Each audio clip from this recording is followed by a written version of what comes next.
코아리더님. 네, 크리스마스 연휴 잘 지내고 계시죠? 네, 네, 오늘 또 연휴 마지막 휴일 또 비가 촉촉하게 오고 이렇게 또 멋진 강의로 리더님들 만나 뵙게 돼서 너무 반갑습니다. 아, 네, 이 강의가 너무 아직도 어색합니다. 네, 어색하지만 리더님들 잘 들어주시고 오늘 또 우리 2020년에 CLC 마지막 강의를 우리 함께 또 즐기면서 좋은 시간 보냈으면 좋겠습니다. 네, 이제 연말이죠, 그죠? 예년과 달리 이 연말에 다소 좀 들뜨고 또 흥겹고 그런 시간들이어야 되는데 지금 바깥의 상황은 조금 침체되어 있고 좀 조용하고 이런 분위기죠. 그죠? 아, 그렇죠. 한 해 동안 이 코로나로 인해서 우리의 어떤 이런 정서적인 부분이 많이 변화되어 있는 것 같습니다. 하지만 저는 또 이 또한 지나가리라. 반드시 또 이 바이러스는 지나가고 우리에게 또 새 봄과 함께 희망적인 날들이 올 거라는 그런 기대를 해봅니다. 이 시간이 지나고 가고 나면 또 우리 모두는 정신적으로 또 뭔가 감정적으로 더 성숙해 있는 그런 리더들이 되어 있지 않을까 생각이 듭니다. 아, 네. 오늘 저와 함께 CLC 3주차 너첸볼츠 같이 한번 이렇게 공부해 볼 건데요. 한 1년 정도 이렇게 코로나로 인해서 우리가 뭔가 조금 제약받는 그런 삶을 살고 있지 않습니까? 그래서 저는 과거를 좀 회상하거나 뭐 추억을 떠올리거나 이런 거를 잘 안 해요. 근데 최근에는 그냥 정말 예전에 여행 갔던 이런 부분들이 생각이 나면서 그때가 너무 그립다 이런 생각들이 많이 들더라고요. 그래서 그 오래된 사진들 저희들이 아메이 사업을 통해서 여행을 갔던 그런 사진들을 이렇게 덜쳐보게 되더라고요. 아메이 사업을 통해서 저는 2012년부터 리더십 여행이 시작이 되었거든요. 그러고 보니까 제법 많은 여행을 갔던 것 같습니다. 그 중에서 어떤 게 제일 좋았어요? 라고 물어보면 단연코 저는 삿포로인 것 같아요. 삿포로와 그 하와이의 그 기가 막힌 날씨 너무너무 그립고요. 그래서 제가 삿포로 사진 이렇게 몇 장을 가져와 봤어요. 네, 이제 저희 남편이 제가 A자 모양을 하고 내려오는 스키를 타고 있는 모습을 이렇게 찍은 거거든요. 여기가 삿포로에 있는 테이네 스키장입니다. 한때 동계올림픽이 열렸던 그런 지역이라 하더라고요. 근데 접니다. 네. 위에서는 아주 초스피드로 내려왔는데, 네, 스키장이 사람이 많이 없죠. 네, 여기도 저희 딸과 제가, 여기가 그냥 슬로프예요. 여기가 그냥 코스인 거죠. 그러니까 어떤 지역은 아주 경사가 급한 그런 코스가 있는 반면, 요렇게 또 완만한 그냥 산길을 이렇게 스키를 타고 가야 되는 그런 구간도 있거든요. 어떤 구간이든 다 너무 좋았던 것 같아요. 이 테이네 스키장은 우리나라 스키장하고 달리 특징이 뭐냐면 펜스가 없어요. 그냥 자연 그대로 잘 보존되어 있는 그런 스키장이라고 해야 되나? 우리나라처럼 스키장 주변에 이렇게 위락시설이나 편리시설들이 이렇게 잘 되어 있는데도 잘 없다 하더라고요. 그래서 자연이 너무 잘 보존되어 있어서 너무 좋은데 단점이 있어. 이렇게 타다가 스피드를 자기가 감당을 못해서 밖으로 이렇게 이 경로가 어긋나게 되면 정말 떼굴떼굴 굴러가지고 내년 3월에나 찾을 수 있을 정도로 어느 면에서는 약간 위험한 면도 있어요. 네, 그래서 이제 그런 곳을 이렇게 또 아이들과 함께 스키를 배우면서 즐겁게 보냈던 시간들이 떠오르고요. 여기는 오타루라고 삿포로에서 조금 떨어진 그런 항구 도시였어요.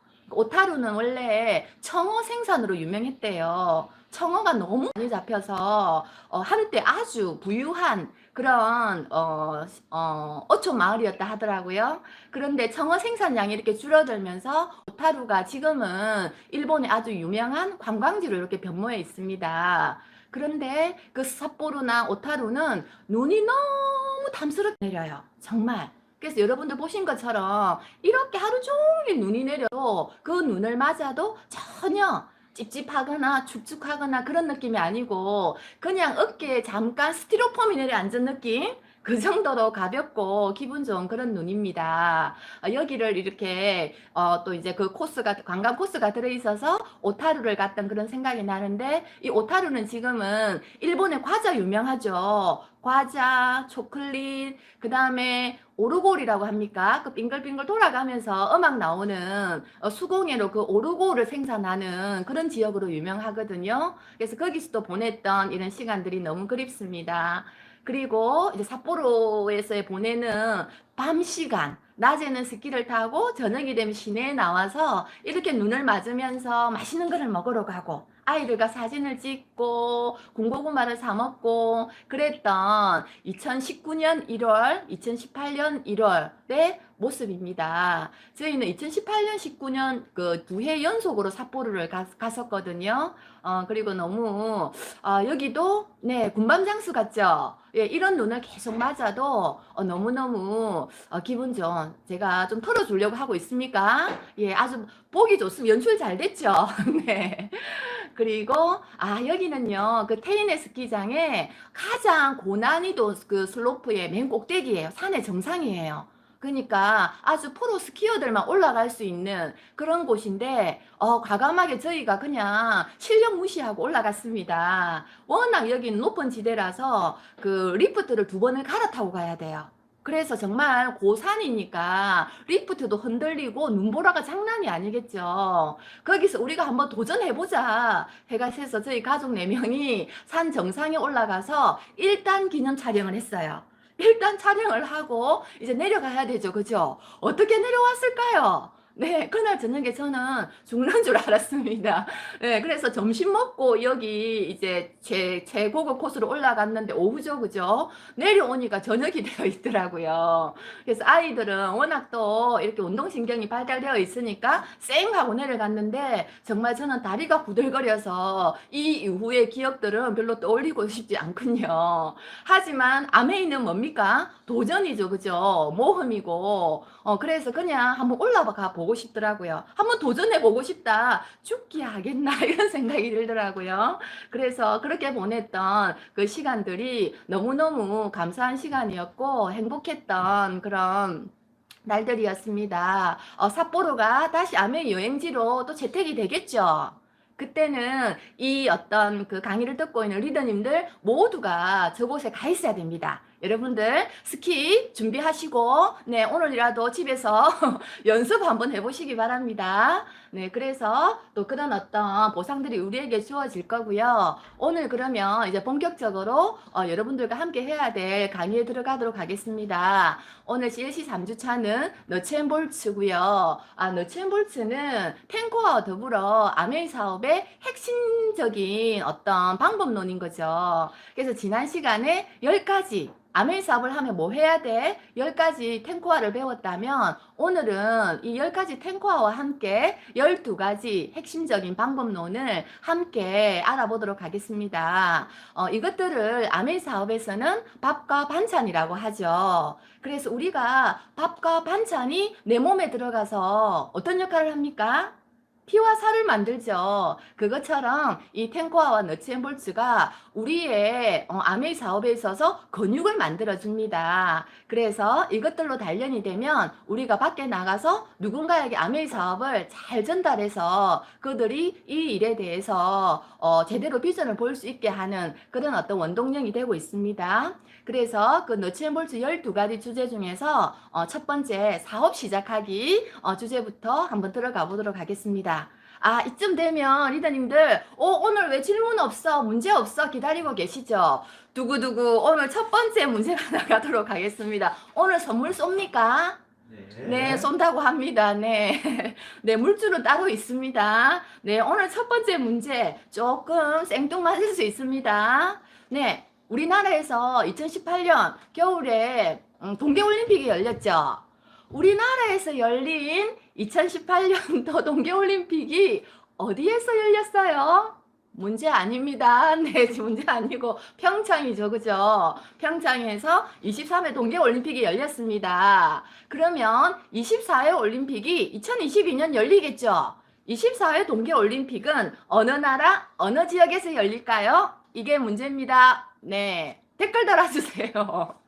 네, 여러분들이 또 네이버를 찾아보는 시간에 저는 아메이 사업에 대해, 개념에 대해서 같이 알아보도록 하겠습니다. 자, 사업 시작하기에 들어가는데요. 저는 이제 어떤 일이든 그 일에 대한 개념이 가장 중요하다는 생각이 들거든요. 그래서 누군가에게 이 사업을 이렇게 알리고 후원하는 과정에 있어서도 계속 지속적으로 아메이 사업이 어떤 건지 상대방이 이해하는지에 대해서 계속 질문을 해요. 이분이 나의 팔로업을 받고 있지만 아메이가 뭔지를 모르고 있는 경우도 너무 많습니다. 그래서 사업 시작하기에 앞서 그럼 아메이가 뭔데 그 개념을 우리가 간단하게 한번 알고 넘어가면 아메이 사업은요, 알고 계시죠? 마트 바꾸기입니다. 우리가 지금까지 여기저기 다양하게 생필품을 다양한 마트에서 분산 소비를 했다면 내가 아메이를 한다라는 개념은 그 분산하던 소비를 아메이 마트를 바꿔 쓰는 개념인 거죠. 왜 바꿔 쓰냐면 아메이 마트는 다른 마트와 달리 그 제품 속에 들어있는 광고 유통비를 쓰는 우리 같은 소비자들에게 광고 유통비를 캐시백의 형태로 돌려준다고 약속이 되어 있기 때문입니다. 그래서 내가 마트를 바꿔 쓰고 그 속에 들어있는 광고 유통비를 캐시백을 통해서 돌려받고 내가 소비를 했는데 돈이 들어오니까 너무 기분이 좋아서 주변 사람에게 알려주는 거죠. 아메이 제품이 너무 좋아. 마트만 바꿔서도 캐시백이 돼. 이런 정보를 누군가에게 전해주고 나면 어떤 분들은 나는 그래도 안 쓸래 하는 분도 있지만 그래? 제품이 좋으니까 내가 한번 써볼게. 나도 그럼 캐시백 받을 수 있어? 이렇게 호기심을 가지는 분들이 있어요. 그래서 그런 분들에게 그런 분도 캐시백을 받을 수 있게 내가 안내를 하는 거죠. 그렇게 되면 그분들이 나의 광고에 의해서 내 마트에서 소비를 하게 되기 때문에 그분들이 나의 회원이 되는 겁니다. 그렇게 혜택을 받는 회원들이 또 본인들도 너무 좋으니까 자기가 아는 누군가에게 또 그들이 아는 누군가에게 알리고 하면서 나의 마트의 회원들이 늘어나게 되는 거죠. 그분들 중에는 제품만 쓰는 분들도 있지만 적극적으로 나처럼 알리는 분들도 생기는 거죠. 그렇게 나의 회원 네트워크가 늘어나고 그렇게 늘어나다 보면은 매출이 커지겠죠. 그렇기 때문에 내가 인터넷 쇼핑몰 속에 나의 회원 자산을 구축해가는 개념이고 그렇게 만들어진 회원에 의해서 발생한 매출이 나의 소득으로 연결이 되어서 들어오는 그런 개념이 아메이 사업이라는 거죠. 그래서 그렇게 이제 소득이 들어오게 되면 나는 어때요? 처음에는 많은 노력을 했지만 시간과 경제적으로부터 자유로워지는 시간이 오겠죠. 그죠? 궁극적으로 아메이 사업은 그렇게 나를 만들어가는 과정이 아메이 사업을 하는 과정이라고 생각하시면 됩니다. 그러면 이제 그런 사업을 내가 시작하려고 하는데 가장 중요한 거는 뭐냐면 내가 왜 이 일을 해야 될까? 우리는 이 속에서 이것을 드림, 꿈이라고 하죠. 그죠? 왜 내가 다니는 직장 외에 한 가지를 더 해야 되는지 이유가 명확해야 돼요. 그리고 두 번째는 무엇을 해야 돼 그럼? 그 무엇을 해야 되는지에 대한 부분은 우리 탱코와 지난 시간에 강사님이 알려주셨죠. 그죠? 그리고 어떻게 그럼 그 탱코화를 해? 그 어떻게 하기 위해서는 우리가 뭐가 필요하냐면 베이직 7이라는 게 필요합니다. 아메이 사업을 시작하기에 앞서 뭔가 내가 좀 준비 운동을 하는 과정이 사실은 필요해요.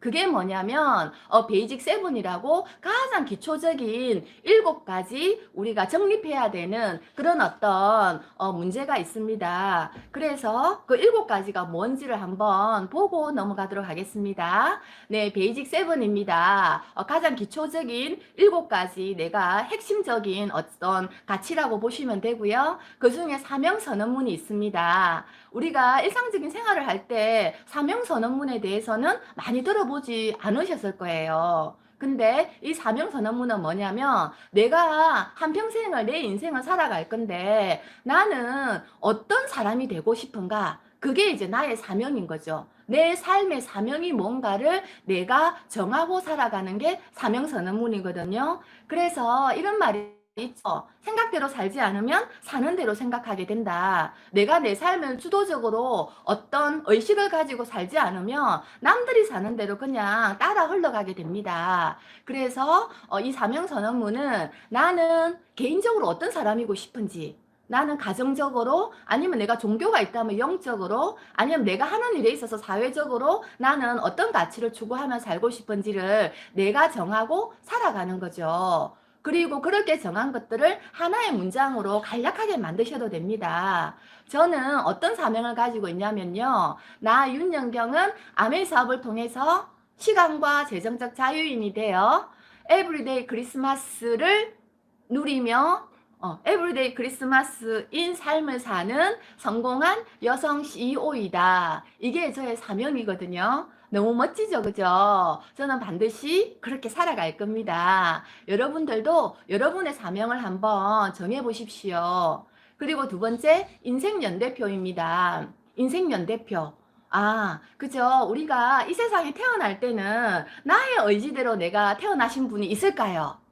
부모님의 의지대로 또는 어떤 신적인 그런 부분, 영적인 부분의 의지대로 우리가 태어났죠, 그죠? 그렇게 주어진 삶이지만 내가 내 인생의 마지막 하는 날은 내가 선택을 하고 싶은 거죠. 그래서 인생연대표는 나는 남아있는 내 삶을 나는 어떻게 살고 싶은가? 나는 이 세상에서의 마지막 날을 언제 내가 이 세상을 떠날 것이며 어떤 모습으로 내가 떠날 것인가? 이것까지를 내가 한번 정해보는 겁니다. 그래서 지금 예를 들어서 한 40대 정도 되는 리더님이 계시면 나는 언제까지 살 거야? 나는 100살까지 살 거라고 한번 가정해 볼까요? 그러면 나는 100살에 죽을 건데 어떤 곳에서 어떤 모습으로 무엇을 하면서 나는 이 세상을 떠나고 싶다. 이거를 정하는 거죠. 그리고 그러면 내가 이제 40인데 나의 50대는 내가 어떻게 살지? 60대는 어떻게 살지? 70대에 나는 뭘 하고 살까? 이것들을 내가 주도적으로 정해보는 게 인생연대표거든요. 이 인생연대표도 쉽지는 않지만 우리가 이렇게 정해놓으면 뭔가 삶을 그냥 주어지는 대로 살아가는 게 아니라 나의 주도적으로 내 삶을 꾸려나갈 수 있겠죠, 그죠? 그리고 꿈 설정입니다. 만약 나에게 시간과 재정적으로 정말 자유로움이 주어진다면 나는 뭘 하며 살까? 여러분들은 뭐 하면서 살고 싶으세요? 그게 바로 여러분들의 꿈입니다. 그리고 이런 꿈을 이루고 살기 위해서 우리가 목표가 있어야 되겠죠. 그래서 그 속에 계획도 세우고 뭔가 이렇게 준비를 해 나가는 게 목표 세우기거든요. 그리고 내가 이런 삶을 살고 싶다라는 꿈이 있듯이 내 주변에 나처럼 살고 싶은 사람이 분명히 있을 겁니다. 그들이 그것이 본인의 꿈인지 모르고 살아갈 뿐인 거지 우리가 그분들에게 손을 내밀면 그분들도 그분들이 꿈꾸는 대로 살아갈 수 있거든요. 그래서 그런 사람들의 이름을 적어보는 게 명단 작성이고요. 그리고 그렇게 이제 명단 작성을 하고 나서 우리가 그렇게 꿈꾸고 목표하고 계획하는 것들을 이 아메이라는 수단으로 분명히 살아갈 수가 있거든요. 그러면 나는 그렇게 살기 위해서 아메이 사업을 열심히 해서 내가 결과를 낼 건데 과연 나는 어떤 기준을 가지고 어떤 규칙을 적용해서 내가 행동을 해 나갈까? 그게 행동 원칙입니다. 그리고 내가 그런 행동 원칙을 딱 정해놓고 그에 맞춰서 행동을 하다 보니까 기존에 내가 살던 그런 방식들에 뭔가 조금의 시간적인 부분이 이렇게 할애가 될 수가 있어요.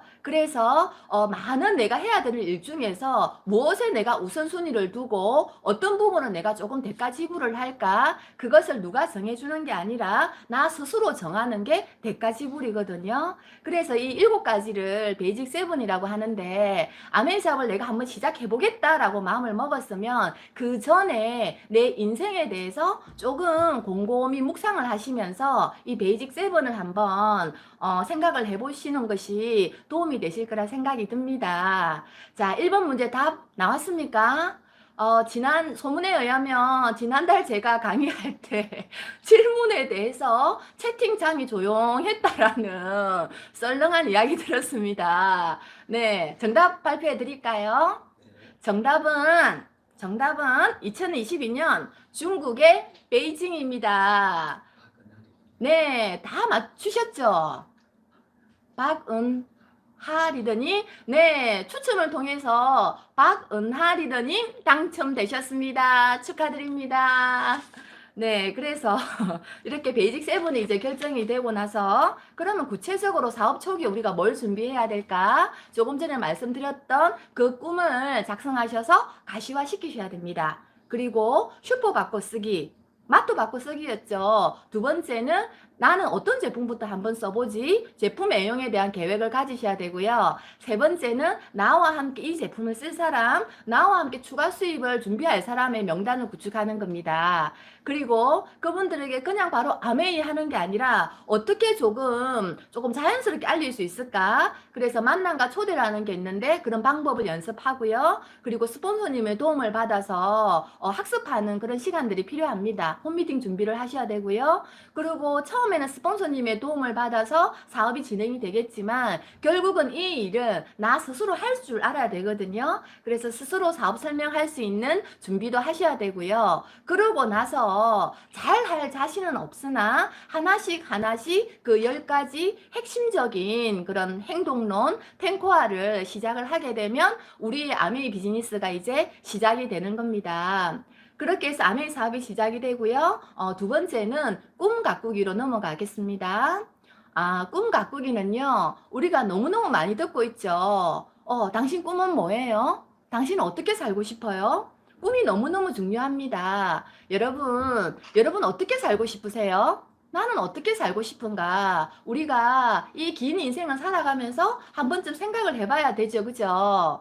이 세상에 꿈을 가진 사람은 전 세계 인구의 10% 내외라고 합니다. 그리고 그 꿈을 목표로 세워서 이루는 사람은 더 적겠죠. 그죠? 그런데 어떤 사람들은 꿈대로 살아가고 어떤 사람들은 그냥 주어진 대로 살아갈까? 여러분들은 꿈대로 살고 싶으세요? 아니면 그냥 주어진 삶을 그냥 적응 순응하고 살고 싶으세요?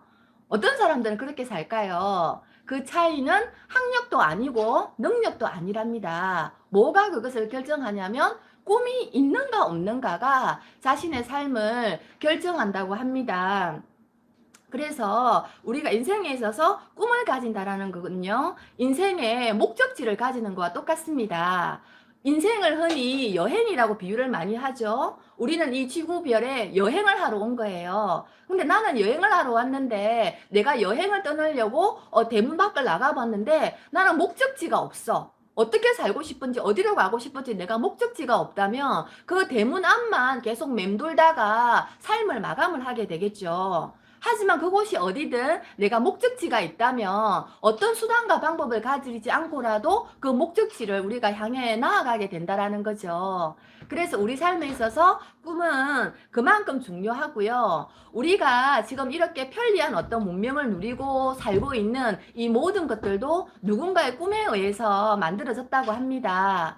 밤에 우리가 밝게 이렇게 불을 켜고 살 수 있는 우리 정부도 에디슨의 꿈이었겠죠. 그죠? 그리고 하늘을 나는 그 꿈이 라이트 형제에게 있었기 때문에 우리가 비행기를 타고 세계 어느 나라든 이렇게 편안하게 다닐 수가 있게 된 거죠. 그리고 먼 곳을 내가 조금 더 빨리 가고 싶다. 이거는 두 사람의 꿈에 의해서 오늘날의 자동차의 전신인 그런 자동차가 발명이 되었다 하더라고요. 그래서 자동차는 다임러라는 사람과 벤츠라는 사람이 가솔린 자동차를 최초에 만들어냈다고 합니다. 이 두 사람은 독일에 동시대에 살았대요. 한 100km 정도밖에 떨어지지 않은 두 곳에 다임러라는 사람과 벤츠라는 사람이 살았는데 이 두 사람이 각각 그 가솔린을 이용한 그런 자동차를 발명을 했다고 합니다. 결국 약간의 어떤 차이로 두 분이 다 자동차를 발명을 해냈는데요.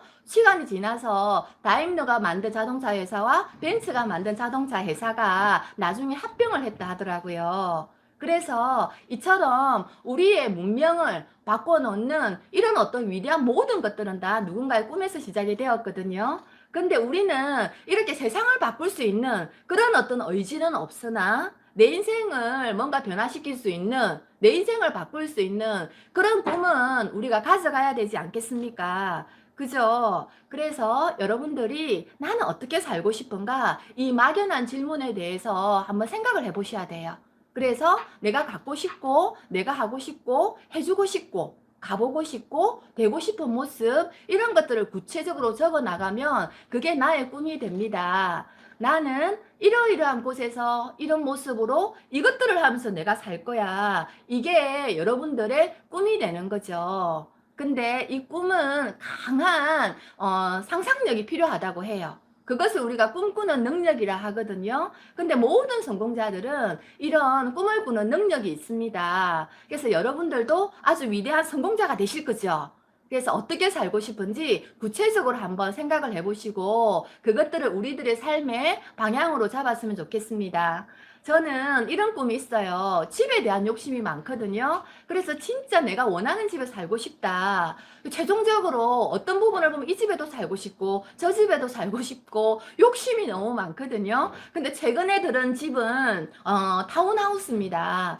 마당이 좀 적당하게 있고 그리고 한 2층 정도였으면 좋겠어요. 그리고 가지각색의 가구가 아니라 좀 정돈된 일률적인 그런 어떤 가구가 배치가 되어 있고 또 커튼 좋아합니다. 제가 하늘하늘하는 커튼을 들이우고 그리고 아주 이렇게 아늑한 그런 공간을 꾸미고 싶거든요. 거기서 아멘 사업도 하고 서재도 만들어 놓고 또 저희 어머니들이 연로하신데 조그만 어떤 마당이나 이런 공간이 있으면 연로하신 어머니들을 모셔다가 마당에서 텃밭을 가꾸기에도 너무 좋지 않을까 그런 꿈도 꾸고 있습니다. 그리고 여행 어때요? 너무 우리 가고 싶은 데 많죠? 네, 저 지중해 크루즈 가고 싶어요. 여기 태평양 크루즈 아니고 동남아 이런 데 아니고 지중해 크루즈 너무 가고 싶고요. 뉴욕에서 크리스마스를 보내는 건 어때요?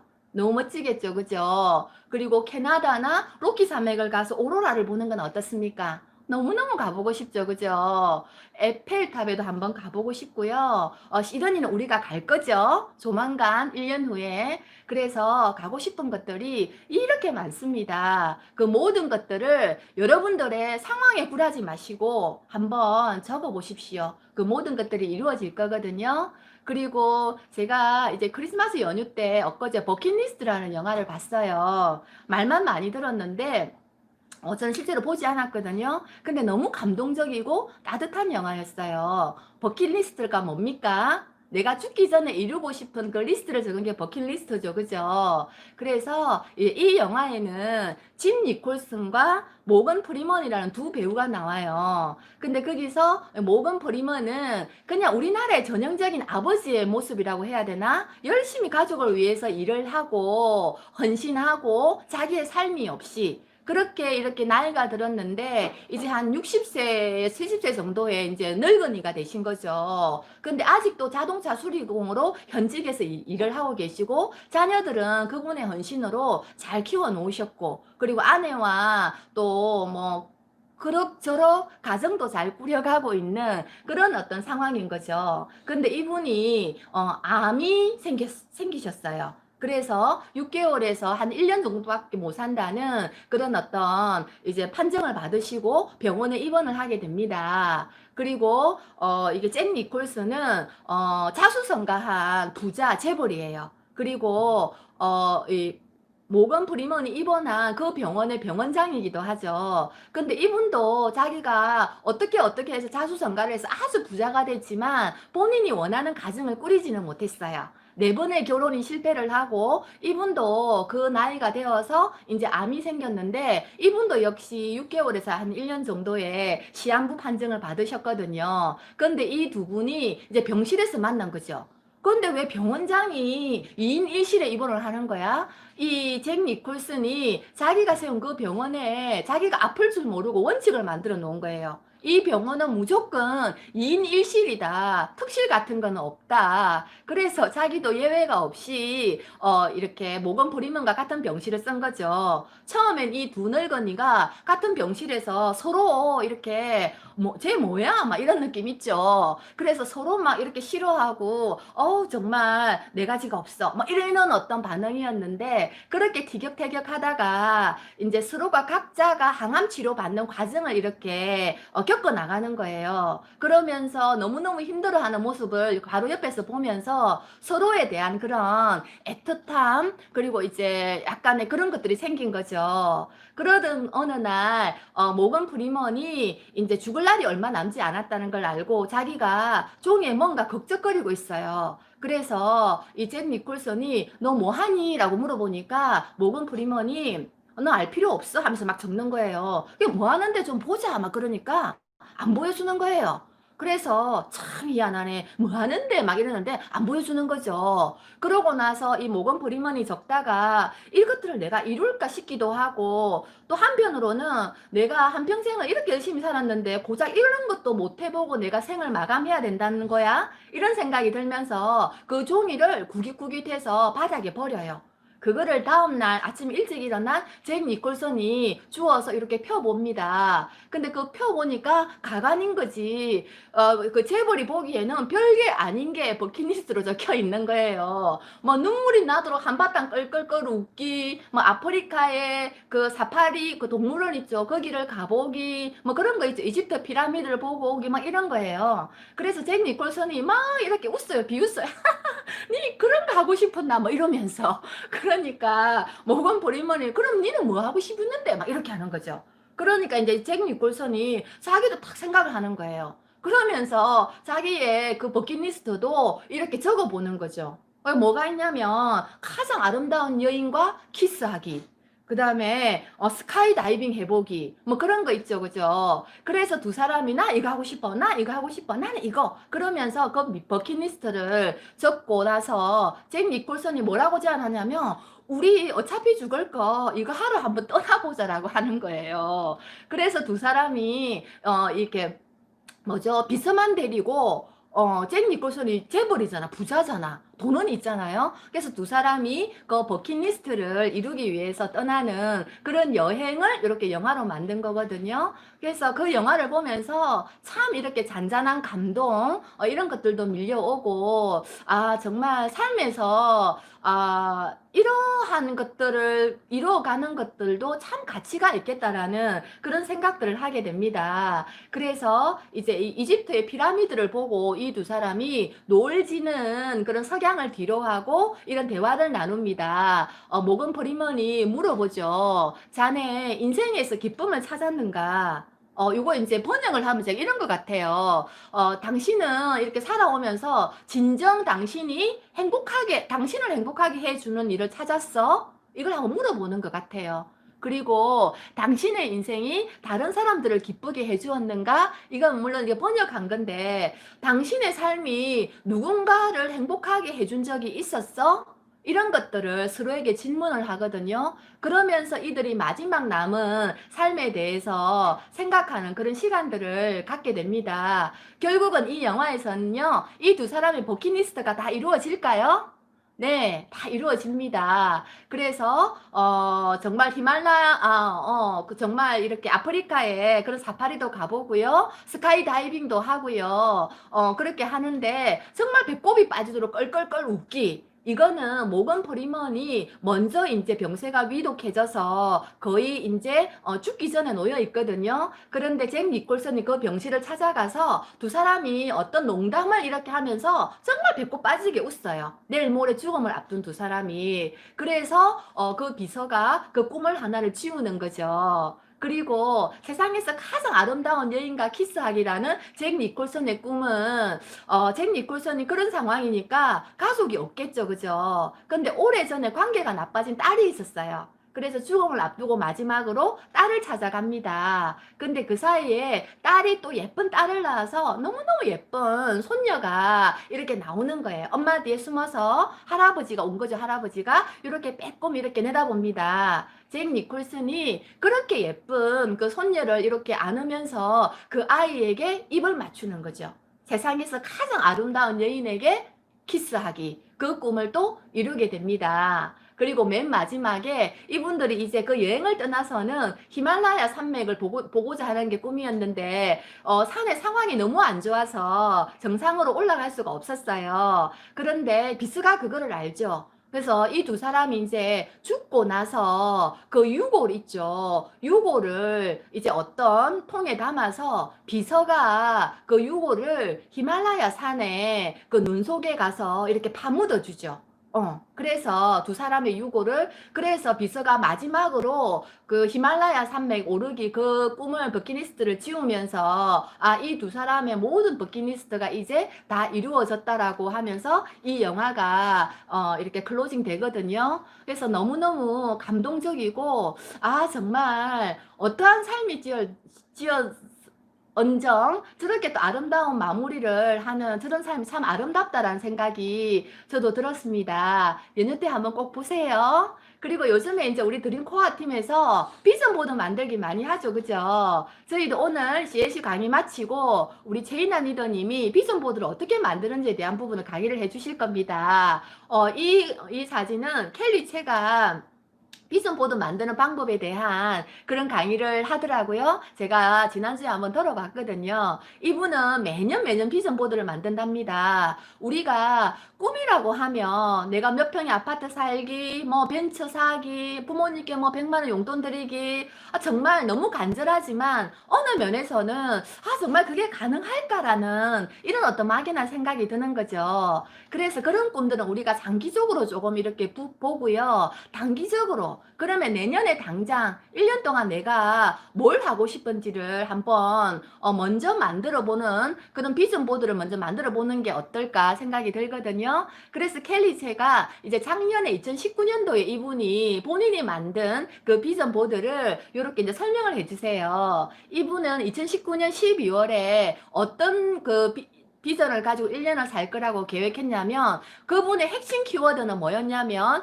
섹시 for my husband 였어요.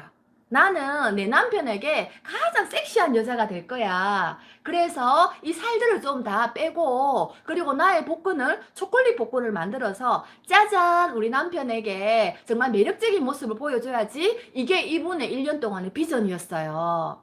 여러분, 제가 이 이야기를 하면 몇몇 리더님들이 굉장히 화를 내더라고요. 나도 복권을 만들고 싶으나 다른 사람 다 보여줘. 우리 신랑한테는 안 보여줄 거야. 하시는 분들이 들어 계셨습니다. 그러지 맙시다, 우리. 네. 그래서 켈리치는 이런 어떤 핵심 키워드를 가졌는데 우리는 우리 각자의 그런 2021년도를 맞이하는 그런 비전 보드를 한번 만들어 보는 게 어떨까요? 너무 좋겠죠, 그죠? 그래서 여러분들의 2021년은 어떤 해였으면 좋겠는지, 그 키워드를 한번 만들어 보십시오. 뭘 하면 좋을까요? 쭉쭉 빵빵 윤영경? 괜찮습니까?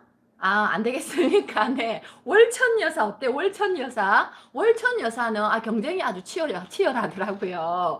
그래서 그런 어떤 꿈을 가지고 우리가 매년 단기적인 꿈보드를 만들고 또 그것들을 이루기 위해서 계획을 세워서 노력하고 또 그 다음에 또 새로운 또 비전을 만들고 또 노력하고 이렇게 우리의 1년을 채워가다 보면 시간이 지난 후에 우리의 삶이 얼마나 알차져 있을까? 우리는 얼마나 많은 성장을 해 있을까? 그런 생각이 들더라고요. 그래서 오늘도 우리가 강의 잘 듣고 비전 보드도 한번 멋지게 만들어 봅시다. 그래서 그런 꿈을 가꾸는 데는요, 유의할 점이 있습니다. 첫 번째, 크고 가치 있는 꿈이어야 됩니다. 두 번째는 구체적이어야 되죠.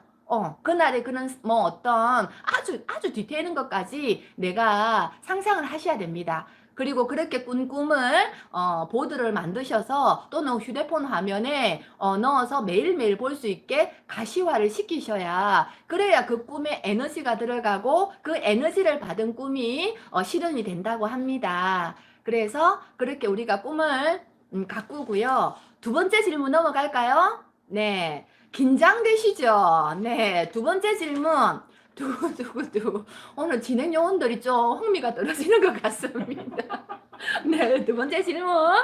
네, 오늘날 월드와이드 드림빌드스 코리아에서 채택하고 있는 시스템 텐코아 앤 너츠 앤 볼츠의 시스템의 핵심인 텐코아 앤 너츠 앤 볼츠는 96년도에 도입이 되었습니다. 그러면 이 시스템을 만든 1970년대 미국에서 어떤 분에 의해서 월드와이드 드림 빌더스 시스템이 만들어졌습니다. 우리가 지금 사용하고 있는 텐코아와 너츠앤볼츠 이런 핵심 시스템을 만드신 미국의 우리 시스템에 미국에 만드신 미국의 탑리더의 이름은 뭘까요? 어렵습니까? 문제를 제가 너무 버벅거리게 내죠. 무슨 말인지 아시겠죠? 월드와이드 드림 빌더스 코리아의 그 원조가 되시는 미국의 우리 시스템을 만들어 주신 그 리더님의 이름은 무엇일까요? 우리는 땡땡땡 총재님이라고 부르죠. 그죠? 네, 질문 나갔습니다.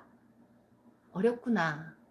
안 어렵습니까? 우리 이 정도는 돼야지. 그러니까 드림코 하지. 그죠? 네. 그 다음에 파트 4, 목표 세우기 넘어가겠습니다. 이렇게 이제 우리가 꿈을 만들었다면, 그 꿈을 구체적으로 이루기 위해서 목표를 가져야 됩니다. 목표는 꿈의 달성 시한을 정하는 게 목표라고 하거든요. 그래서 이 세상에 꿈을 가진 사람은 아까 10% 내외라고 했죠. 근데 그 꿈의 목표를 가지고 실현시킨 사람은 3%밖에 되지 않는다고 합니다. 여러분들이 여러분들의 꿈을 하나하나 이루어 나가면 전 세계에서 정말 3% 안에 드는 그런 성공자가 되어가는 거죠. 그런데 만약에 우리가 꿈만 있고 목표가 없다. 그러면 우리가 몽상가라고 해요. 진짜 꿈꾸고 있네? 이런 부정적인 표현이 있죠. 그죠? 그런 어떤 표현을 우리가 주인공이지는 않은 거죠. 그래서 그런 목표를 세우기 위해서는 설정 방법이 있습니다. 목표는 충분히 크되 가능한 계획이면 좋습니다. 그래서 나의 목표가 내가 이루고자 하는 게 100이라면 이룰 수 있는 게 100이라면 한 120% 정도의 목표를 세우는 게 좋고요. 그 목표도 당연히 간절해야 되겠죠. 그리고 목표는 그냥 주어지는 것이면 안 됩니다. 내가 도전해서 성취할 수 있는 것이어야 되고요. 구체적이고 명확하게 설정하셔야 됩니다. 그래서 단기 목표, 중기 목표, 장기 목표라는 게 있는데요. 내가 한 1, 2년 안에 이루어졌으면 좋겠는 거, 그리고 내가 한 3년에서 5년 정도 이후에 이루어졌으면 좋겠는 거, 그리고 내가 5년에서 한 10년 정도 사이에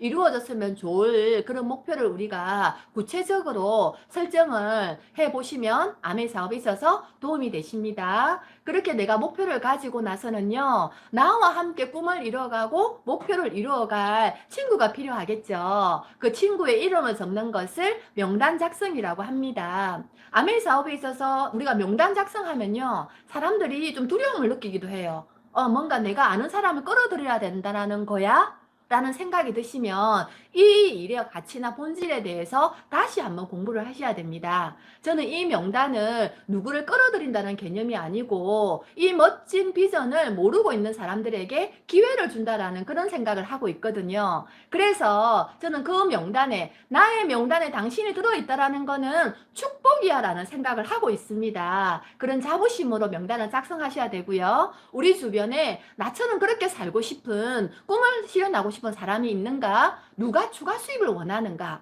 누가 나처럼 재정적으로 시간적으로 자유로움을 필요로 하는가? 나처럼 평생 여행 다니고 싶어 하는 사람이 누굴까? 이런 사람들 적어보는 거예요. 그리고 요즘과 같이 어려운 시기에 누가 구조조정으로부터 은퇴로부터 그 다음에 뭐 노후 걱정이나 남을 돕고 싶어 하는 사람 이런 생각을 가지고 있는 사람이 있는가? 그리고 아메 제품과 같이 좋은 제품을 쓰고 싶어 하는 사람이 누구지? 이런 생각을 하면서 그분들의 이름을 적는 것을 명단 작성이라고 합니다. 명단 작성을 할 때는요, 주의사항이 있습니다. 얘는 안 쓸 것 같아.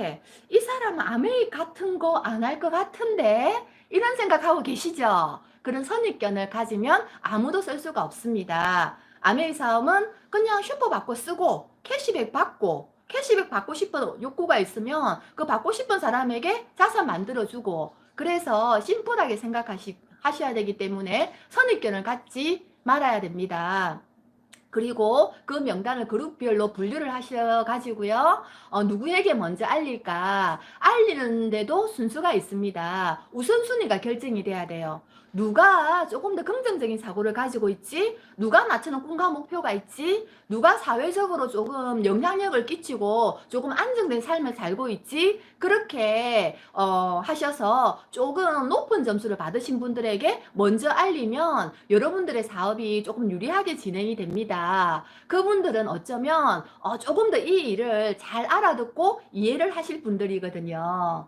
그리고 내가 사업을 오랫동안 진행하면서 내가 적어놓은 명단들이 이제 다 알렸어 라고 생각이 들면 추가 명단이 필요하거든요. 그래서 우리가 오늘 만나는 사람도 우리가 어제 엘리베이터에서 만난 사람도 또 이 사업의 비전을 전해줄 수 있는 그런 명단이 될 수 있거든요. 그래서 추가 명단도 작성하시면서 이 멋진 비전을 함께 공유를 하면 좋겠습니다. 자, 정답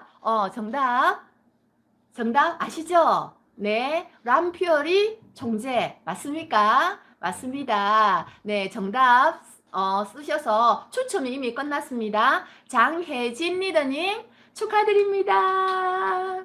네, 네 축하드립니다. 네, 그렇게 명단 작성을 하시고요. 5번 이제 만남과 초대 넘어가겠습니다. 네, 그렇게 해서 이제 우리가 내 주변에 사랑하는 사람들을 적었습니다. 그분들에게 내가 아메 하는데 너 아메 한번 해볼래? 라고 이야기를 하면 조금 놀랄 수가 있어요. 왜냐하면 이분들은 이 비즈니스의 비전에 대해서 아직 모르는 상태거든요. 그래서 만남과 초대 과정을 거쳐서 이분들이 요즘에 어떻게 살고 있는지, 근황은 어떤지를 조금 파악할 필요가 있습니다. 그래서 만남과 초대 과정을 할 때는요, 당당하고 주도적인 자세를 갖추는 게 좋습니다. 뭔가 이 아메이가 좀 부끄럽고 상대방에게 알리기 싫은 그런 일이 아니죠. 그래서 그런 자세를 갖추셔야 되고요. 그리고 상대방이 정말 잘 됐으면 좋겠다라는 순수하고 진실된 마음이면 더 좋겠죠. 그리고 이 어려운 시기에 남들은 희망이 없지만 나는 뭔가 희망차게 뭔가 준비하고 있다라는 그런 호기심을 유발할 수 있는 그런 자세면 더 좋겠습니다. 그리고 나는 누구에게 내 주변 사람들에게 자산 소득을 만들 수 있는 기회를 제공하거든요. 그래서 선물을 주는 사람이다라는 그런 자세로 누군가를 만나면 훨씬 더 당당한 자세가 되지 않을까 생각이 듭니다. 그렇게 해서 이제 그분들을 만나서 FORM이라는 형식으로 대화를 진행하는데요. 이건 아시죠? 그죠? 가족에 대해서, 그가 하는 일에 대해서, 여가 시간을 어떻게 보내는지, 그리고 요즘에 경제적인 상황은 어떤지, 또 다른 그분의 메시지가 없는지를 이렇게 대화 형식으로 풀어나가면 되거든요. 그렇게 대화를 할 때 주의할 점은 대화의 주도권을 내가 잡는 게 좋습니다. 우리 리더님들께 이 사업을 알려야 되는데 먼저 만남과 초대 과정을 통해서 상대방의 근황을 한번 알아보세요 라고 이렇게 해 놓으면 상대방에게 취소를 당하고 오는 경우가 굉장히 많습니다. 그래서 대화의 주도권을 잡으려면 상대방이 어떤 질문을 하더라도 그 질문에 내가 꼬박꼬박 따박따박 대답을 하는 게 아니라 그 질문에 내가 즉각적으로 조금 말하기가 곤란한 부분이 있으면 질문에는 질문으로 대응하는 게 내가 주도권을 잡을 수 있는 그런 어떤 방법이 되거든요. 그래서 예를 들어서 아메이가 오픈이 됐다라고 치더라도 너 아메이 해? 그거 다단계 아니야? 라고 물어보면 그 다단계 아니고 이렇게 하시면 안 되고 안 되고 다단계?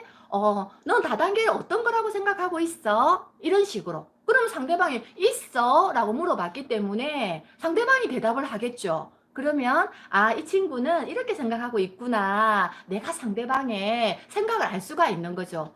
그거 돈 돼? 라고 물어볼 수 있겠죠. 그럼 뭐라 대답하실 거예요? 돼, 안 돼로 대답하지 마세요. 너는 얼마 정도 벌면 추가 수입으로, 그게 돈 좀 되네 라고 생각을 할 것 같아? 이렇게 물어보는 거죠.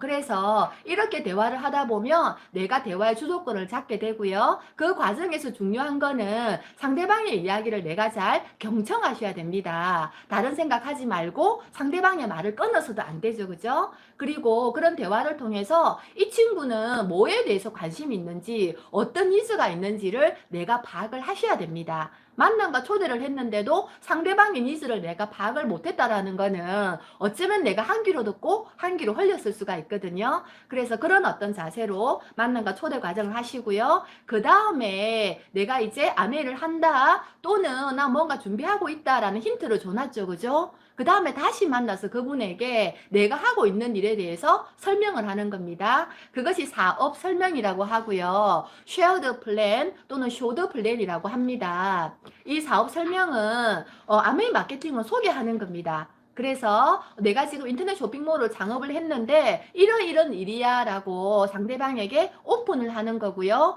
그리고 나는 이 일이 정말 멋져서 준비를 하는데 너에게도 이 일이 기회가 될 수 있을 거니까 한번 알아봤으면 좋겠어 라는 그런 어떤 메시지가 담겨 있어야 됩니다. 그리고 이 사업 설명을 함에 있어서도요, 만남과 초대 과정처럼 정말 당당한 자세가 필요합니다. 그리고 사업 설명을 저도 해보니까 최소한 30분은 걸리더라고요. 그렇기 때문에 충분한 시간을 확보를 한 다음에 사업 설명을 하면 좋습니다. 상대방은 5분밖에 없는데 내가 앉아봐 이렇게 하다가 상대방이 벌떡 일어나가지고 나 지금 가야 돼 하면서 가는 경우 우리 당연히 보셨죠? 그러면 왠지 좀 너무 이거 우리 비즈니스 오너가 어디 안 나잖아. 어디 가는데 이렇게 되지 않습니까? 그래서 얼마 정도 시간이 돼? 그래서 시간이 안 된다고 하면 안타깝지만 딱 덮어야죠. 내가 다음에 내 시간 될 때 이야기해 줄게. 이렇게 좀 멋지게 이렇게 시간을 확보하셔야 되고요. 그리고 그분에게 줄 자료나 아니면 여러 가지 우리가 준비해야 될 것들을 철저히 준비를 하셔야 되고요. 비즈니스 복장이면 훨씬 더 상대방에게 뭔가 이렇게 영향력이 있는 사업 설명이 되겠죠. 거기에 중요한 거는 열정과 확신에 찬 목소리가 너무너무 중요합니다. 기어 들어가는 목소리 안 됩니다. 네, 그래서 그렇게 사업 설명을 하시고요. 사업 설명은 한 방에 뭔가 내가 끝낼 거라는 생각을 안 하시는 게 좋습니다. 그래서 그냥 나는 너에게 기회를 주는 것 뿐이야. 이렇게 심플하게 생각하시고 횟수에 도전하시면 됩니다. 상대방이 알아듣든 못 알아듣든 내가 얼마나 많은 횟수를 하는가가 중요하거든요. 그리고 우리 시스템에서는 쇼텐 스폰스 투라 해서 10명에게 내가 알리면 2명은 알아듣게 되어 있습니다. 확률적으로. 그러면 알아듣지 못하는 게 연연하지 마시고 내가 얼마나 많은 쇼를 할 건가에 초점을 맞추시면 됩니다. 풀플랜을 원칙으로 하시고요. 말씀드린 것처럼 그냥 심플하게 just show the plan 그냥 사업 설명을 하는 겁니다. 네, 그렇게 해서 이제 사업 설명을 하고 나면 세 번째 문제 나갈까요? 네, 좋습니다. 네, 자, 2019년도부터 한국 아메에서 세 번째 문제입니다. 두구두구두구. 2019 회계연도부터 도입되는 마케팅 방식이고요. 3년의 계도 기간을 거치고 있습니다. 글로벌 인정 기준에 준하는 그런 어떤 인정 조건이고요. 한국에서는 EDC부터 적용되는 글로벌 자격 인정 프로그램을 영어로 뭐라고 할까요? 영어로 쓰셔야 됩니다. English. 네, 그래서 모르시겠습니까? 네, 스텝 남자 세 분이 눈을 동그랗게 뜨고 계십니다. 아시죠? 네, 네. 그래서 네, 가겠습니다. 사업 설명 끝났습니다. 네, 다음 파트 7은 지속적인 만남과 지원, 팔로우 스루라고 합니다. 이 팔로우는 그럼 언제부터 하느냐? 내가 사업 설명을 끝나는 순간부터 팔로우이 진행이 됩니다. 그렇게 해서 상대방이 어떤 반응을 나타냈던지 간에 사업 설명 끝난 이후부터 상대방이 나 한번 알아볼게. 내가 아메 사업 한번 해볼게 라는 반응이 나올 때까지 지속적으로 그분을 만나서 후원하는 것을 팔로우업이라고 그러거든요. 그리고 팔로스루라는 거는 이 사람이 아메 사업을 알아듣고 한번 해볼게 라고 말을 했어요. 그러면 그분이 성공할 때까지 내가 기회를 준 거잖아요. 성공할 때까지 그분을 끝까지 도와주는 것을 팔로스루라고 하거든요. 그래서 이 팔로우과 팔로스루는 어떤 과정으로 진행이 되냐면 석세스 사이클이라는 게 있습니다.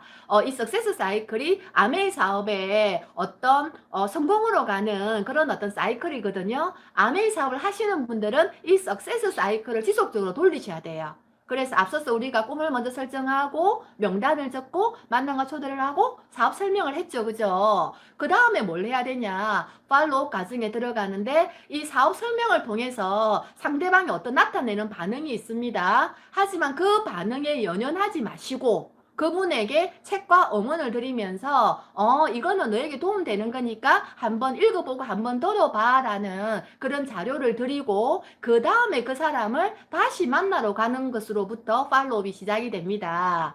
그런데 이 일을 직접 경험을 해보면요. 사업 설명을 들을 때 진짜 괜찮네. 내가 한번 사업 해볼게. 했던 사람들도 그 다음에 연락이 안 되면 팔로우업이 안 되는 경우가 있어요.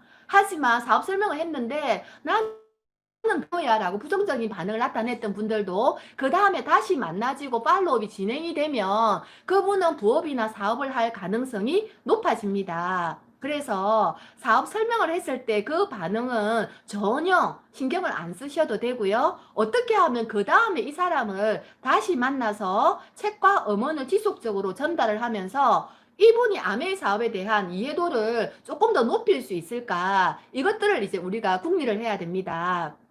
그래서 사업 설명을 통해서 팔로우 과정까지도 진행이 되는 분들이 있겠죠. 그죠? 그분들이 지속적으로 색과 엄언을 하겠죠. 그러면서 이 일의 비전을 보게 되면 다시 그분들도 나처럼 꿈이 생기고 그리고 명단을 작성하고 만남과 초대를 하고 그분의 석세스 사이클을 돌리게 되고요. 그 과정을 통해서 끝까지 나는 관심이 없어 라고 하시는 분이 계시면 잘 소비할 수 있게 안내해 드리는 것도 너무너무 중요합니다. 그리고 난 소비도 할 수 없어 라는 분도 있습니다. 그런 분들은 관계를 끊지 마시고 그분들의 관계를 잘 이어가시면서 그분들의 지금 때가 아닐 수가 있거든요. 그렇기 때문에 나의 명단에 다시 넣어놓고 시간이 흐른 후에 다시 처음처럼 후원을 해 나가시면 됩니다.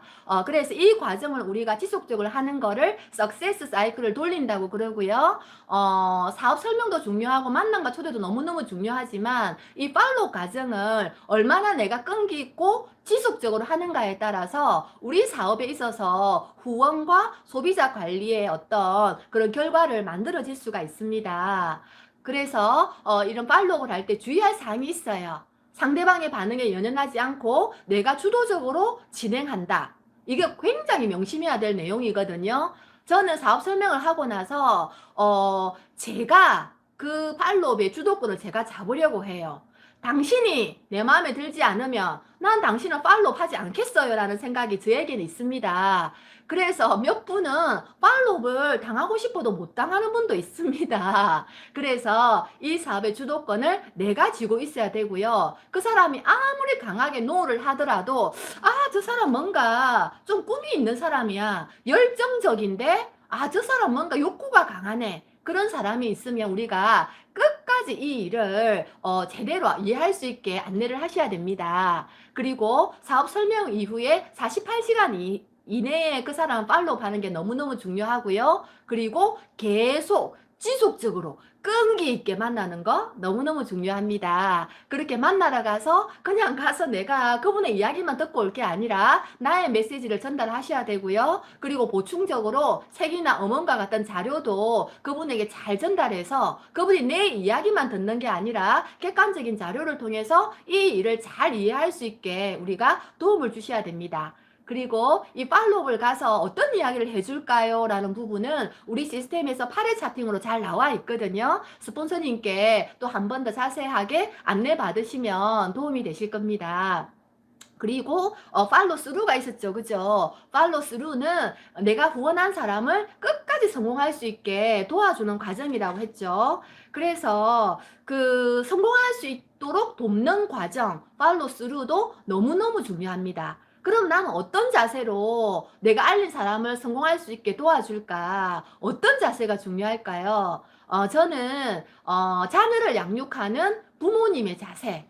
내가 부모예요. 내 자녀를 낳았어요. 이 아이를 잘 성장시키고자 하는 그런 욕심이 우리에게 있죠. 그런 마음이 내가 알린 파트너에게 똑같이 전달이 될 때, 그럴 때 제대로 된 팔로우 스루가 진행이 된다라고 생각이 듭니다. 못한다고 구박하면 안 되고, 초조해 하면 안 되고, 안 되고, 그분의 때를 기다려 주시고, 그분이 스스로 할 수 있게 응원과 칭찬을 해주시고, 그리고 나는 어떤 모습을 보여야 되냐면, 나는 그냥 내 일을 묵묵히 하는, 우리 그런 부모가 되어야 되지 않아요? 아이들에게 질책하고 나무라고 뭔가 빨리 결과를 내기를 바라고 그렇게 하는 아이는 잘 성장하기가 어렵습니다. 그냥 아이에게는 희망의 메시지만 이야기를 하고 부모는 그냥 자기의 목표를 가지고 자기가 할 일을 묵묵히 하다 보면 그 아이는 부모의 뒷모습을 보면서 바르게 성장해 가거든요. 그래서 그런 자세가 우리에게 필요하지 않나 생각이 들고요.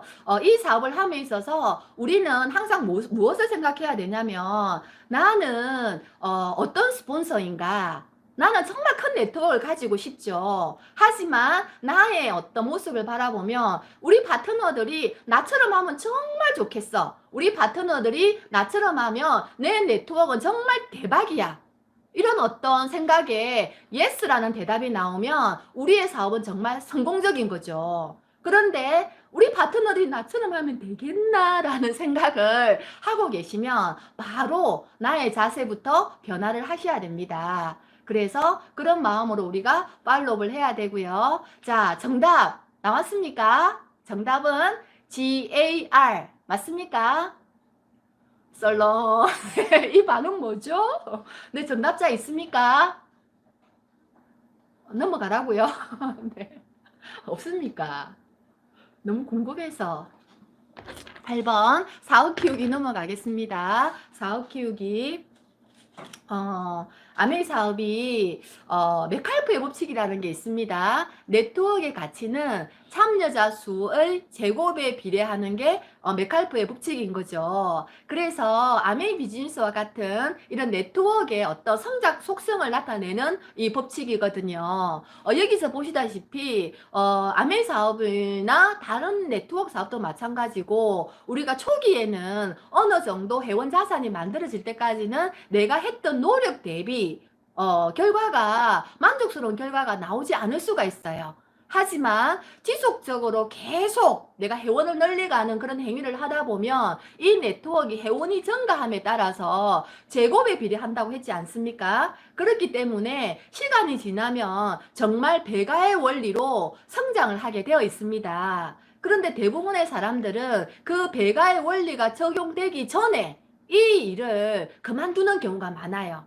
내가 10의 노력을 넣었으면 한 달 안에 10의 결과가 나와야지 이런 어떤 속성을 따르려고 하거든요. 근데 네트워크 사업의 특징은 그렇지가 않기 때문에 그 기간을 잘 넘기셔야 됩니다.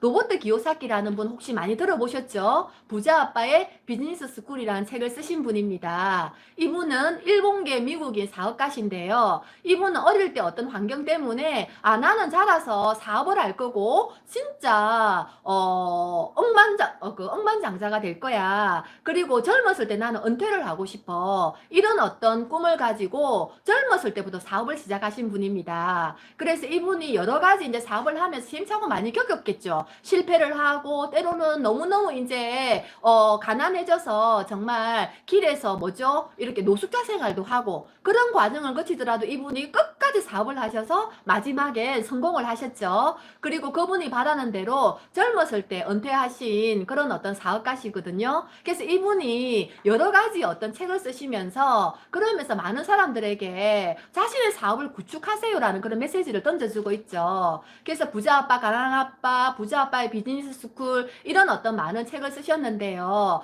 그 부자 아빠 비즈니스 스쿨이라는 책에 보면 이런 내용이 나옵니다. 이 로버트 기요사키는 본인이 아메이 비즈니스와 같은 네트워크 마케팅을 하지는 않아요. 하지만 이 일이 굉장히 비전이 있다라는 생각을 하고 있고 실제로 그가 어떤 네트워크 회사에 가입을 해서 거기서 열리는 교육 시스템에 참가도 많이 해보고 그리고 거기서 유통한 제품을 써보기도 하면서 이 일이 정말 멋진 일이다라는 생각을 가지고 계시는 거죠. 그래서 그 로버트 기요사키가 부자 아빠의 비즈니스 스쿨이란 책은 어떤 내용을 썼냐면 나는 제3자로서 내가 객관적으로 생각하는 네트워크 마케팅 사업이 가지는 가치가 있다. 다른 사람들이 모르는 그 가치를 8가지를 이렇게 정리를 해 놓으셨습니다. 그 첫 번째가 뭐냐면 네트워크 마케팅이라는 것은 삶을 바꾸는 교육 시스템을 가지고 있다. 이분이 보는 네트워크 마케팅의 가치인 거죠. 그래서 교육 시스템을 가지고 있기 때문에 어떤 마케팅 회사를 선택해야 되냐. 교육 시스템이 잘 갖춰진 회사를 선정해서 그 회사와 파트너십으로 마케팅을 해라라고 나와 있거든요. 그리고 두 번째에 어떤 메시지가 있냐면 네트워크 마케팅을 한다라는 것은 직업을 바꾸는 것 이상의 의미를 지닌다라고 했어요. 그래서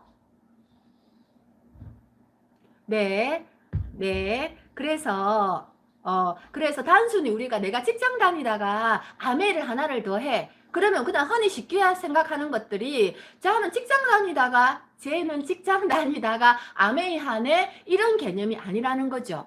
로버트 기요사키는 직장이나 자영업이나 전문 직종은 노동소득이라는 소득의 어떤 종류에 속해 놓고 그 일은 일시적인 소득에다가 정리를 해놨거든요. 그래서 내가 직장을 다니다가 아메이 사업을 한다라는 거는, 그리고 또 다른 하나의 분류는 사업가의 영역과 투자가의 영역이 있는데, 이런 네트워크 마케팅은 사업가의 영역에 속한다라는 거죠.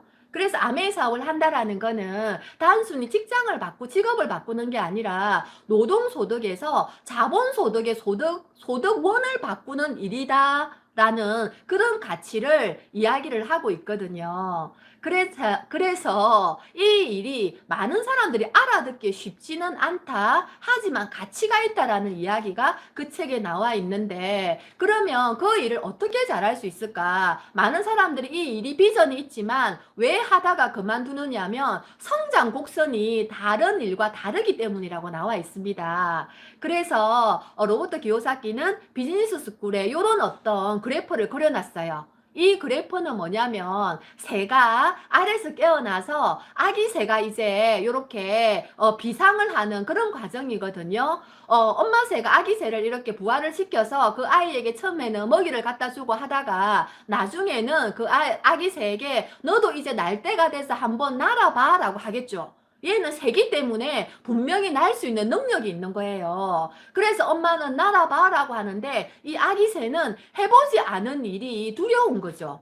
자기는 새로 태어났는데 날 수 있는데 나는 날 수 있을까? 내가 날다가 떨어지는 건 아닐까? 엄마가 거짓말하는 건 아닐까? 그래서 두려움과 의심과 한번 나가보니까 땅에 추락할 것 같아. 좌절과 이런 과정을 겪게 되겠죠. 하지만 그런 과정을 겪으면서 처음에는 둥지보다 더 아래로 추락을 하지만 조금 그런 과정을 거치다가 내가 날 수 있는 그런 어떤 훈련이 되면, 이 아기새가 날기 시작하면 아기새도 새잖아요. 그때부터는 몸에 익혀진 그런 행동들이 자동적으로 이렇게 행동으로 나타나면서 나는 것을 까먹지는 않을 거잖아요. 그래서 능숙하게 나는 그런 어떤 엄마새가 되겠죠. 근데 네트워크 마케팅도 이와 똑같은 일에 비유를 해놨거든요. 분명히 이 일을 지속적으로 잘하면 당신은 성공합니다라고 정해져 있는데, 우리는 그 과정에 있어서 처음에 뭔가 내 노력에 비해서 성과가 적게 나는 느낌이 들 때, 그럴 때 의심과 두려움과 좌절을 하게 됩니다.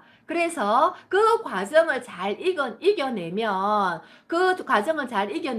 언젠가 아기 새가 새가 되어서 장공을 자유롭게 나는 것처럼 그런 행위들이 능숙하게 되어서 아주 좋은 결과를 만들어낸다라는 게, 그게 어떤 네트워크 마케팅의 성장 곡선으로 이렇게 나와 있어요. 그래서 이런 어떤 성장 곡선을 가지게 되는 거고요.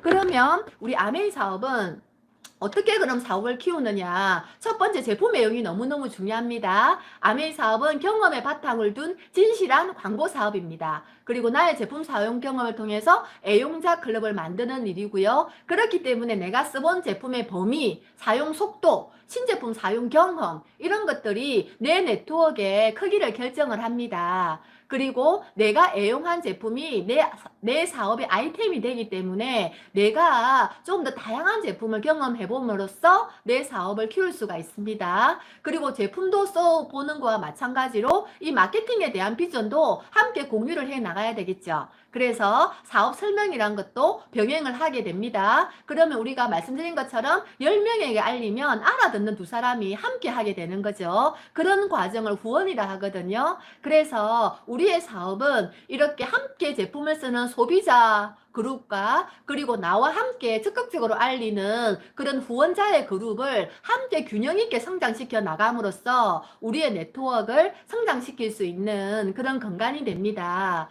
그렇게 해서 적극적으로 소비자도 만들고 함께 알리는 후원자도 만들다 보면은 아메이 사업에서 브론즈 빌드라는 그런 처음으로 인정받는 핀이 될 수가 있습니다.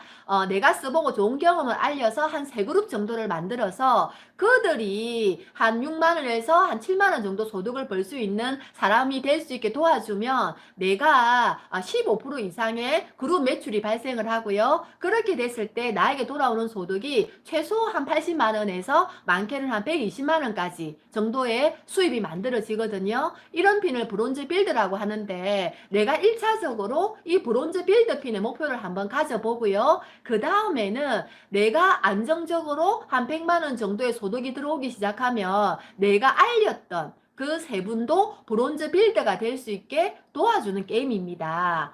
그래서 시간은 좀 걸리겠지만 그들이 나처럼 100만 원 정도 버는 그런 어떤 네트워크를 가지게 되면 나는 당연히 1000만 점이 넘겠죠. 그렇게 되면 내 소득은 한 250에서 300만 원 정도의 안정적인 자산 소득이 만들어지거든요. 이런 과정을 되풀이하면서 우리의 네트워크를 키워가는 게 사업을 키우는 그런 과정이라고 보시면 됩니다. 그리고 9번 시스템과 사업 도구 하겠습니다. 아메이 사업 처음에 알리다 보면 누구나 할 수 있어요. 쉬워요. 이런 이야기 많이 듣죠. 왜 그렇게 쉽다라고 하냐면 누구나 요렇게만 하면 성공할 수 있습니다라는 그런 매뉴얼이 나와 있어요. 아메이 사업은 성공의 매뉴얼이 정해져 있기 때문에 우리가 붕어빵 틀에 똑같은 붕어빵을 구워낼 수 있는 것처럼 아메이 사업도 똑같이 그 매뉴얼대로만 하면 누구라도 성공을 할 수가 있습니다. 그러면 그 성공하는 성공의 매뉴얼이 뭔가? 그게 뭐냐면 10코어 10가지 우리가 행동적으로 해야 될 것과 오늘 여러분들이 공부하고 계시는 너치앤볼츠라는 12가지 방법론입니다. 결론적으로 아메이 사업은 10코어와 너치앤볼츠만 제대로 내가 진행해 나가면 누구라도 성공을 할 수 있습니다. 그러면 이 10코어와 너치앤볼츠를 어떻게 하느냐? 내가 먼저 제대로 배우셔야 됩니다. 그리고 내가 배운 것들을 행동을 하셔야 되겠죠. 그죠? 그리고 내가 행동해보고 누군가에게 내가 했던 것들을 가르쳐야 되는 거죠. 그리고 그가 또 누군가를 가르칠 수 있게 가르치는 겁니다. 내가 배우고 행동하고 가르치고 가르칠 수 있게 가르치는 거. 이것이 아메이 사업의 핵심적인 성공의 매뉴얼이거든요. 그래서 이 과정을 되풀이 하셔야 되고요. 우리가 지금 성공의 매뉴얼로 쓰고 있는 이 탱커와 너치앤볼츠는 김일두, 오영옥 두 리더님께서 91년도에 아메이 사업을 시작을 하시면서 어떻게 하면 아메이 사업을 조금 더 성공적으로 진행을 할 수 있을까? 그러면서 미국에 계신 람피올이라는 그 총재님으로부터 성공의 그 시스템을 배워오신 겁니다. 그래서 96년부터 이 성공의 시스템이 적용이 되었고요. 성공의 시스템이 적용된 이후부터 한국 아메이에서 이 시스템대로 하시는 분들 중에서 많은 성공자가 배출이 되신 거죠. 그러면 이 성공의 시스템의 핵심은 뭐냐면 교육 시스템입니다. 아메이는 물건을 잘 팔고 뭔가 누군가에게 말을 잘하는 그런 시스템이 아니라 잘 배우고 잘 가르치는 시스템으로 되어 있고요. 그 속에는 창립자의 철학이 들어있는 그런 가치관을 따르고 있습니다. Helping people live better lives. 누군가에게 피해를 주는 일이 아니라 누군가가 더 나은 삶을 살 수 있게 내가 도와주는 일을 하는 거야 라는 게 우리 시스템의 핵심 가치라고 보시면 됩니다.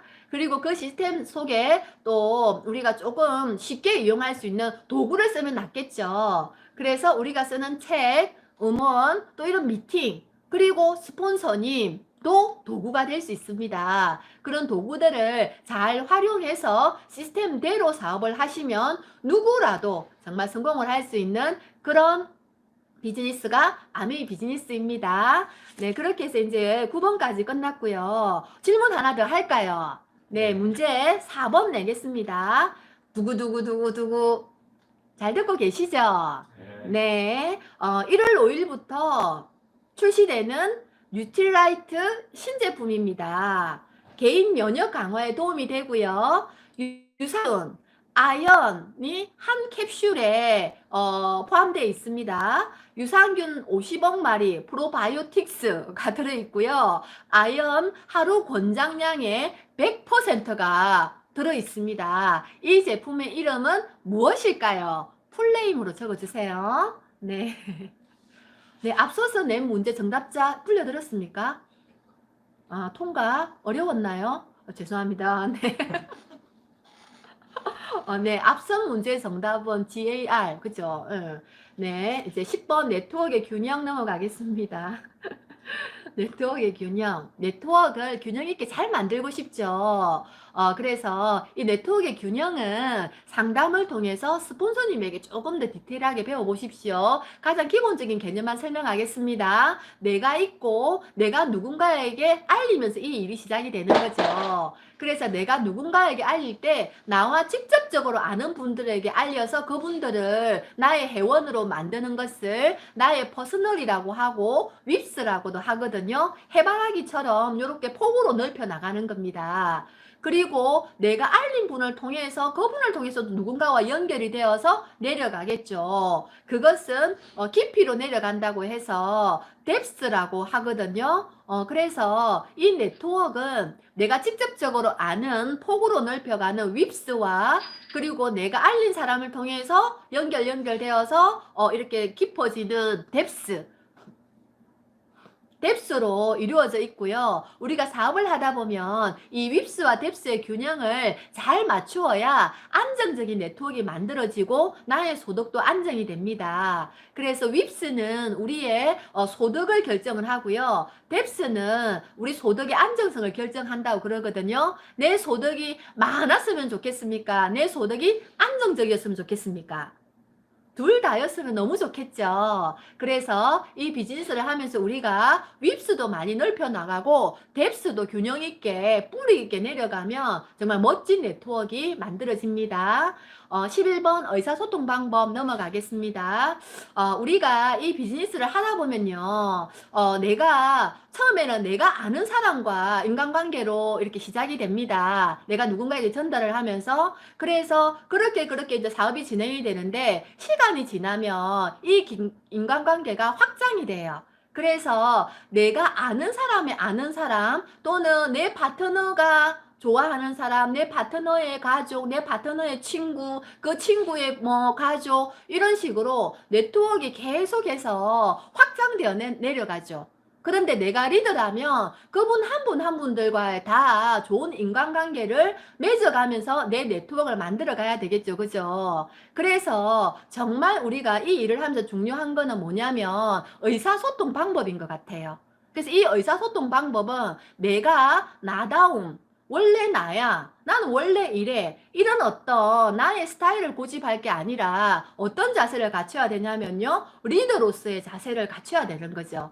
내가 리더로서 어떤 자세로 의사소통을 하고 어떤 마음으로 인간관계를 해 나갈까 이것이 네트워크 사업을 원활하게 잘할 수 있는 그런 핵심이거든요. 그래서 우리의 이런 어떤 의사소통에는 의사소통을 하는 방법은 주로 대화를 통해서 우리가 의사소통을 하죠. 그런데 이 대화는 그럼 내가 어떤 자세로 할까? 우리가 너무 잘 알고 있지만 이러이러한 자세로 우리가 대화를 통해서 원활하게 인간관계를 만들어 가야 됩니다. 경청 너무너무 중요하죠. 다른 사람의 이야기에 정말 귀 기울여 들어주셔야 되고요. 그리고 칭찬 많이 해주시면 너무 좋죠. 칭찬할 거리를 잘 찾아내는 것도 그분의 정말 역량이거든요. 그리고 상대방을 인정하고 그분의 생각을 내가 수용하고 존중해주는 그런 자세가 원활한 인간관계를 맺는데 너무너무 도움이 됩니다. 그리고 이런 어떤 대화에 있어서 가장 중요한 거는 뭐냐면 진실된 마음이겠죠.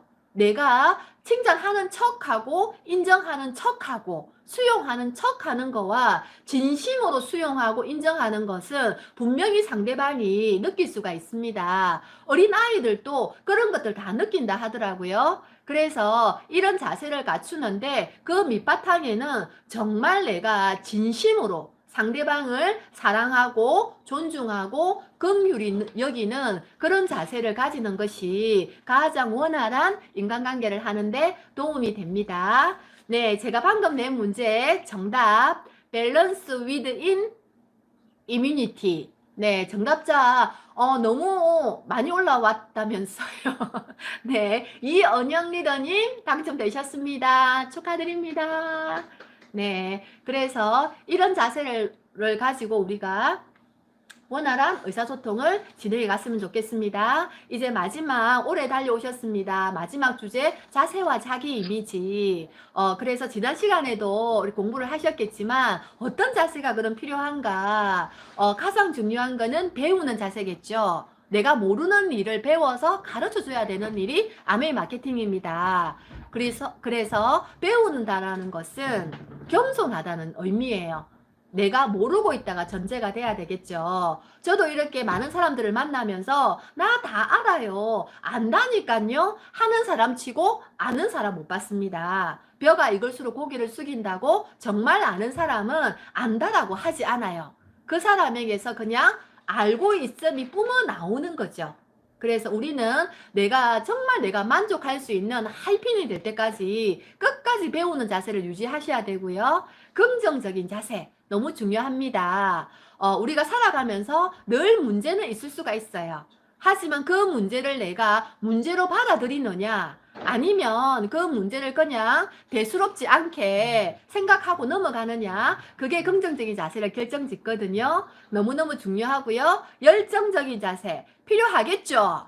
우리는 비누를 파는 게 아니라 희망을 파는 겁니다. 그래서 무형의 우리가 에너지를 전달하는 일이기 때문에 우리의 열정이 너무너무 중요합니다. 그리고 내가 하는 일에 가치를 알고 있으면 당당한 자세가 너무 나오겠죠. 네, 그래서 우리가 하는 일에 가치를 새기고 누구에게나 당당하게 전달을 하셔야 되고요. 이 모든 자세를 다 갖추었지만 내가 끝까지 건성 있게 해내지 못하면 이것들이 아무 소용이 없습니다. 그래서 끈기 있는 자세를 갖추어서 정말 성공을 해내는 그런 어떤 근성을 지니셔야 되고요. 이런 것들이 내가 쌓여갈 때 우리는 내공이 생긴다고 하거든요. 그래서 내적으로는 우리가 내공을 키워가셔야 되고요. 외적으로는 이런 어떤 모습들 어떠세요? 너무 아름다우시죠?